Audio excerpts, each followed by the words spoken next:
ఎవరైతే హిందువా ముస్లిమా చూసి బట్టలెత్తి మరీ చూసి ఇస్లాం మత ఏదైనా తీవ్రవాడి మతం ఉంది అంటాడు. మతం లేదు, మనం చేస్తున్నది వాడే.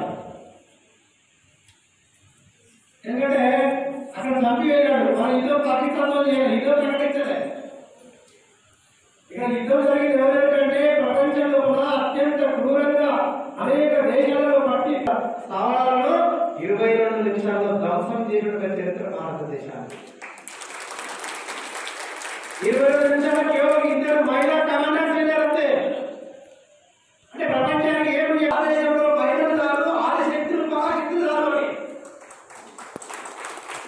తెలంగాణలో రజాకార్ల యొక్క ఆడాలను తగ్గుతున్నప్పుడు 10 లక్షల మంది రజాకార్లు ఈ రాష్ట్రంలో వివేకాలను చేసినప్పుడు మహిళల్ని నగ్నంగా వేసి బతుకమ్మ ఆడుతున్న సమయంలో కూడా తల్లి ముందనే తల్లిని, తల్లి ముందనే పిల్లల్ని, ఆడవాళ్ళందరినీ మానవంగా చేసిన తరుణంలో కూడా నిజాం రాజ్యాన్ని కొల్లగొట్టక గోల్కొండ కోటలో బోనం ఎత్తి భువనగిరి కోటలో బోనం పూర్తి చేసే వరకు ఆషాఢ మాసం నుంచి శ్రావణ మాసం వరకు తెలంగాణలో గ్రామాల ప్రతి ఆడపడుచు కొండల్లో, కోనల్లో, వనవాసుల్లో, గిరివాసుల్లో, గ్రామవాసుల్లో, పట్టణవాసుల్లో కూడా ప్రతి ఇంట్లో ఆడపడుచు బోనం ఎత్తి శక్తిని కలెక్టింది.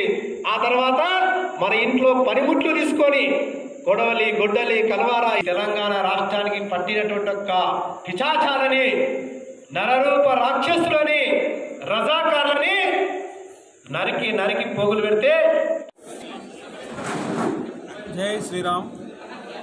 ఈరోజు జరుగుతున్నటువంటి పరిణామాలకు హిందూ వాహిని దేశ భద్రత కోసమై, మహిళల భద్రత కోసమై, గోమాతల యొక్క భద్రత కోసమై ఈరోజు హిందూ వాహిని ఆధ్వర్యంలో అనంతగిరి జిల్లా తాండూరు కేంద్రంగా హిందూ ఆత్మీయ సమ్మేళన కార్యక్రమాన్ని ఈరోజు ఎంతో ఘనంగా మేము చేసుకున్నాం.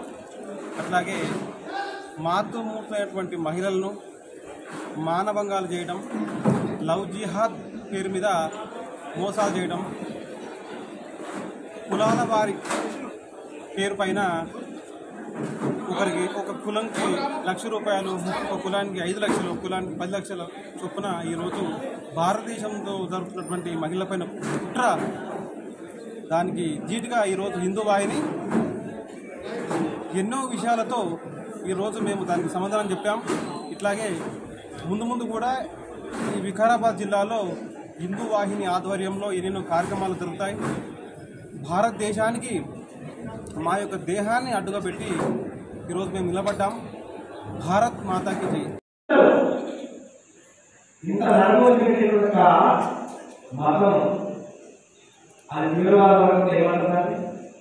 ఇది ఒక్కరు కాదు, ఇది ఒక్కగా మొదలు కాదు, ఇది ఒక్కగా ఏదో దీక్షలో బాంబేలో కాదు.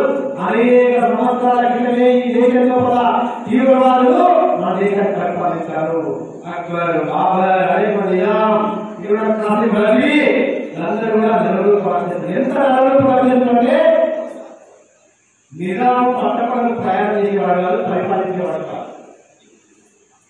నిజాము అర్ధరాత్రి పరిపాలించేవాడు, అంటే అర్ధరాత్రి ప్రయాణం చేసేవాడు, అర్ధరాత్రి ఛాయ అనేవాడు. వాడికి మన ఛాయ ఎవరు లేదు వాస్తవానికి. అర్ధరాత్రి ఛాయ అయితే అనేవాడు, అర్ధరాత్రి అనేవాడు. అంటే వాడు దుఃఖవాడు అనేటువంటి వచ్చి అర్ధరాత్రి ఛాయ అనేవాడు.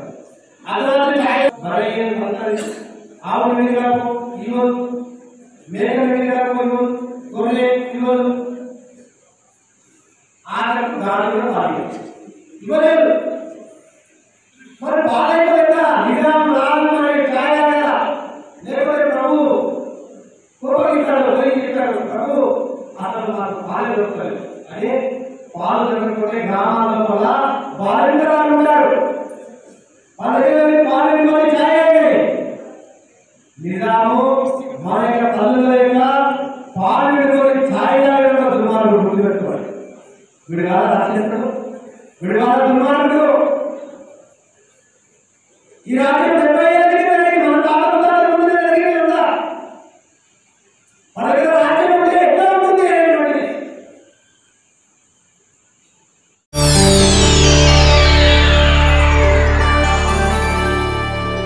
చేయండి, షేర్ చేయండి. కోసం ఛానల్ ని సబ్స్క్రైబ్ చేయండి.